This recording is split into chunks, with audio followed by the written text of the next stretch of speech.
What is poppin' people? My name is Shade and welcome back to the Legendary Endeavor, the series that I update every 6 months when I crawl out of my little hole full of swamp water and skeevers and get addicted to Skyrim again. I want to give another real quick thank you for all the support on the channel, as even if it really doesn't show it in my upload schedule, it really motivates me to keep making videos and pushes me to make each one better than the last. With all that out of the way, sit back and grab a bottle of Blackbriar mead as we dive back into Todd Howard's favorite fever dream, The Elder Scrolls V. Upon venturing into the ratway, I was assaulted by a funny ratman and a dude with a flamethrower. The ratman fell with ease, but the pyromaniac behind him had incredible range and obliterated my fragile frame by throwing me against the stairs. On my second attempt, I used common sense and hid behind walls, taking pot shots at the enemy until the rat was disposed of, then charging up my magic stick and rushing the sniper like a transparent lunatic.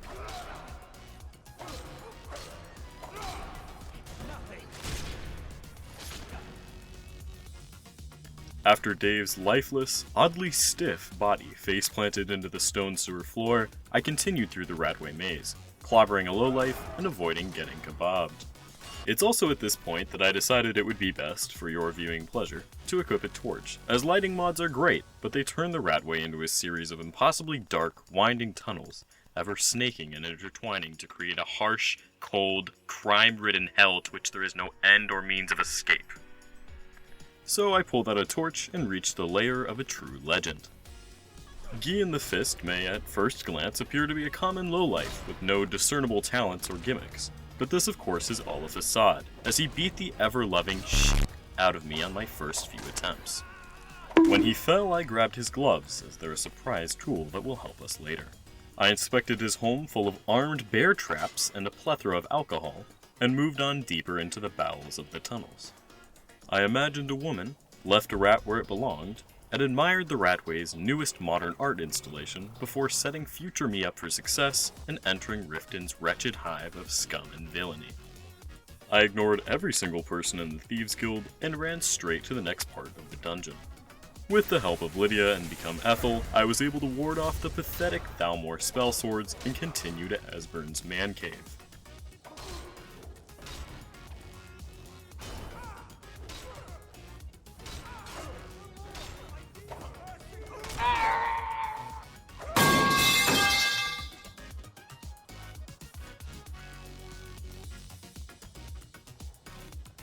Once I was finally in the Warrens, I disposed of all the nearby residents to reduce any complications with the Thalmor later on, and observed in awe as Esbern took an entire calendar month to open his door. This'll just take a moment. This will always... Open the door. There we go. Only a couple more.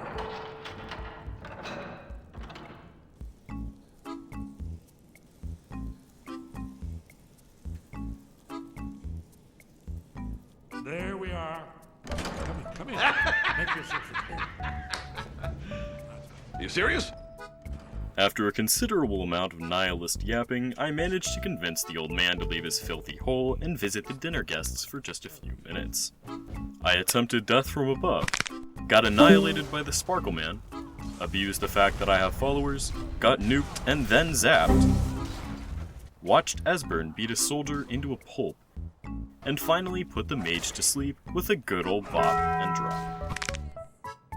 Our departure from the Ratway was generally unremarkable, so I'll spare you the details. But after another 5 minutes of dark and repetitive hallways, I looked to the skies and breathed in the beautiful fresh air of Skyrim's second worst city. One quick journey through the world map later, and I arrived in Riverwood and strode into the Sleeping Giant Inn with my geriatric companion. I immediately ignored Dale and Ernest, instead opting to craft as many potions as I could and stuffing wheels of cheese into my pockets. After even more yapping about walls, dragons, blades, and some guy named Alvin, I was able to send both of them off to a magic temple in the sky and be released from the binds of the main questline in order to pursue my own goals. There in one piece. We'll wait for you near Karthsfire. Good luck. First off, I had noticed earlier that Lydia was doing a pretty considerable amount of damage with Stendar's hammer, so I nerfed Lydia by grabbing a blade sword from Damien's dungeon and swapping it in for the hammer. Next, I realized that I was amassing a lot of junk in my inventory, yet had nowhere to put it. I needed a house. But no ordinary house would do. No, no, no. I'm not looking for a breeze home or Honeyside. I wanted something more. On the way back to Whiterun, I noticed an unexplored marker off to the side of the keep, called Tundra Homestead. It was full of resources, homey, and centrally located. It was perfect.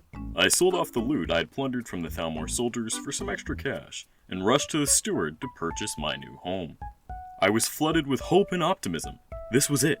I would have a place to put all my stuff, somewhere to rest, somewhere safe in this uncertain, terrifying world. Only for the steward to roast me so hard he might as well have flame-broiled me on a spit over an open flame by telling me that I was broke and could not afford the homestead. Very well. Just let me know when you have the necessary funds. Filled with despair and dismay, I checked my inventory, and to my horror, he was right. I was 2,600 gold shy of the 7,500 I needed. Thus began the grind to 7 grand. I had a few ideas in mind for early money making, the most promising of which seemed to be alchemy. And after some research, I realized that one of the easiest potions to make for alchemy money included Giant's Toe. And, well, I don't think that'd go so well at level 16 on legendary difficulty, so I sold what I had, scrapped alchemy, and went back to the drawing board. I did even more research, and found a few questlines that pay great money. The Thieves questline fills your pockets with riches. The Dark Brotherhood's final quest pays 20,000 gold, and I thought maybe I could even find the treasure of Hacknir Deathbrand. But the Thieves Guild and Dark Brotherhood questlines would take hours and required stealth. Oh my god, bro. Oh, hell no. And Deathbrand's quest isn't even available until level 45, which I'm not too close to, so I had to fall back on my plan C. They say people pay honest gold for honest work, but after 3 tedious minutes and 4 whole presses of the A button, I was rewarded with 120 gold and promptly realized that I would rather do literally anything else to make the remaining 2,300 gold that I needed. My next idea was asking local innkeepers for work, but after a disappointing failure in Riverwood, I was getting ready to leave for the yellower pastures of Whiterun Hold when the back of my head was presented with an opportunity. A courier came out of nowhere, and I found in my inventory an anonymous cry for help. Well, I'd normally completely ignore these kinds of things because this is neither my undead monkey or my morbid circus. I found that people in Skyrim begging for help were, more often than not, willing to pay for the services required to assist them. With hopes of monetary gain and exploitation of the misfortune of others in my mind, I began the long trek south to the return address of the letter. I snuck past Helgen, admired some old friends, and brute forced my way up the mountain, using nothing but pure commitment, skill, and unwavering masculine stubbornness. I descended upon the map marker and was greeted by some of the youngest members of the US Senate. After sending the first 2 zombies sliding back down to that from which they came, Lydia rushed the horde, and I picked off the unsightly creatures one by one until the undead threat had been completely disposed of. Prank him, John. You already know. Unfortunately, whoever sent the letter had since perished to the zombies, or exposure to the elements, so I looted what I could from the necromancers, watched as a violent woman phased through a tree, and headed back to Whiterun. I sold my valuables to Bartholomew and put a point into health, because round numbers make me go, yes, and a point into speech to speed up the process moving forward. Next, I picked up a bounty from Herbert and ventured off into the plains in search of Valtheim Towers. I ran past some more old friends, beat up a dog, and got ambushed by a dragon. I shot a couple pointless arrows towards the beast before I got ganked by a bandit outlaw. I played the fight pretty safe, but lost in the end due to the dragon's third-party influence.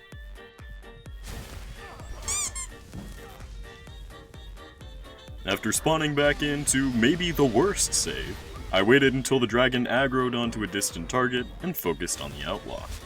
Upon realizing that you cannot outrun an enemy while healing, I popped to become Ethan and fled to the safety of the banks.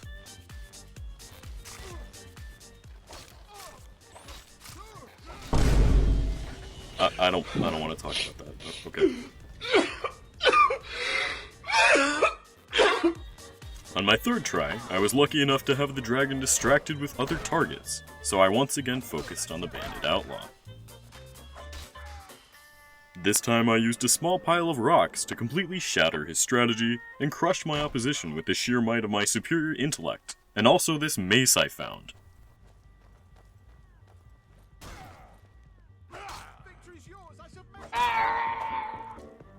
With the bandit down, I could finally focus on the dragon, and after a lot of pointless arrows, more saber-cat ganks than were truly necessary, and help from the Whiterun guard, the dragon was slain.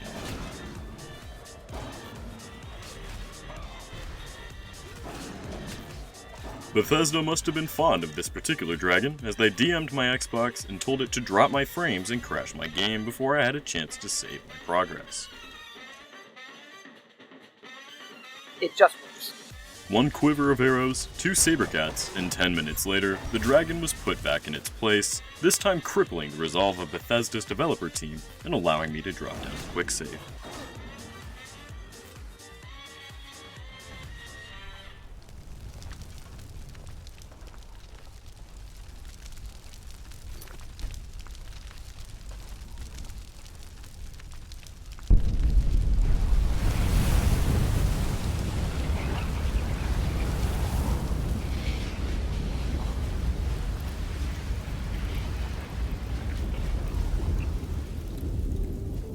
With Todd's favorite reptile dealt with, I was able to continue forward to Valheim Towers, stopping only briefly to smack some bones and start a space probe.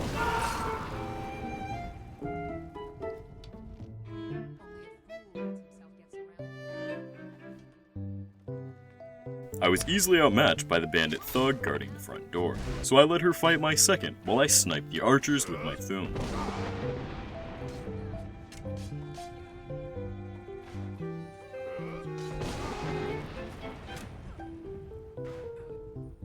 After both sharpshooters had been sent to Sovngarde by my one-man children's choir, I dealt the final blow to the thug and snuck over to the final outlaw. I tag-teamed with Lydia in order to hit him with the backbreak flamethrower combo, and finish him off with a backwards power attack into a final noggin bomb. I helped Lydia clean up the chief, and in doing so completed the bounty. So I grabbed as much loot as I could reasonably carry, sent the last bandit careening off a cliff face, and returned to Whiterun a hero. I was sitting pretty on 6,600 gold, but still had 900 more to go, and I was all out of quests. Luckily, I knew just the man to turn to in my time of need, so I sold my loot to Bernard, and there it was, exactly 7,500 gold. I sprinted back up to Provolone, grabbed my keys, and rushed out to the Tundra to finally store all of my useless, heavy garbage. I put Stendar's hammer in its place, got settled in, and took a well-deserved nap, finally being able to sleep in my own home.